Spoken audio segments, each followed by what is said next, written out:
કેમ છો વાલા વિદ્યાર્થી મિત્રો? મજામાં ને?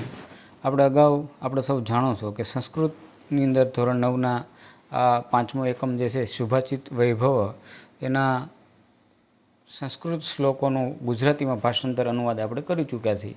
આજે આપણે વિડીયોના મારફતે સ્વાધ્યાયના પ્રશ્નોનું સંપૂર્ણ અને સચોટ સોલ્યુશન છે કરવાનું છે, જેથી કરીને તમને છે એ સ્વાધ્યાયના લેખનમાં કે સ્વાધ્યાયમાં વાંચનમાં છે ખરેખર મદદરૂપ થશે.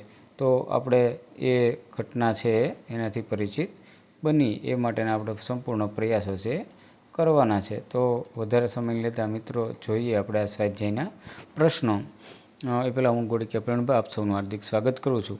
મિત્રો આપણે જોઈએ એમાં પહેલો પ્રશ્ન એવો છે કે અધોલિખિતેભ્ય વિકલેભ્ય સમુચિત ઉત્તરમ ચિત્વા, એટલે કે પહેલું છે કે ચલા ચલે સંસારે કહ જીવતી, તો એનો અંદર જવાબ આવે છે બી એટલે કે કીર્તિ. એ જ રીતનો જો બીજો પ્રશ્ન છે કે શાંતિ ઈચ્છંતી, એમાં સી જવાબ આવશે સાધવ. જ્યારે લાલ અક્ષરે જેમને દેખાશે તે જવાબ છે. ત્રીજાનો છે રાજન કે પસંતી, એમાં ચારેહ એવો જવાબ છે આવશે. ચોથો છે પાપસ્ય કારણમ કીમાં, તો એની અંદર પણ સી જવાબ છે લોભ.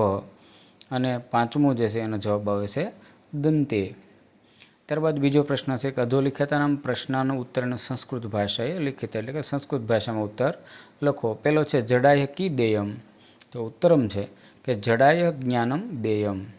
બીજું છે લોભાતમ કી પ્રભવતી, તો લોભાત ક્રોધ પ્રભવતી. ત્રીજું છે વૃક્ષિકસ્ય વિષમ કુત્ર ભવતી, તો વૃક્ષિકસ્ય વિષમ તસ્ય પુચ્છે ભવતી. ત્યારબાદ છે ત્રીજો પ્રશ્ન કે ઉદાહરણ અનુસાર શબ્દરૂપાણમ પરિચય કરત, ઉદાહરણ અનુસાર શબ્દનો પરિચય છે આપવાનો છે. તો આ જે આખું ઉદાહરણ છે જ્ઞાનાય જ્ઞાન, અકરાન, નપુંસકલિંગ, ચતુર્થી, એકદમ આ જે બધું તમને દેખાય છે અલગ અલગ ફોન્ટ કલર સાથે, એ મિત્રો એના જવાબ સાથેની બધી જ માહિતી છે અહીં તમે જોઈ શકો છો. થોડી વિડીયોને અટકાવીને આ આખું લેખન કાર્ય તમે જોઈ અને લખવું હોય તો તમે લખી શકો.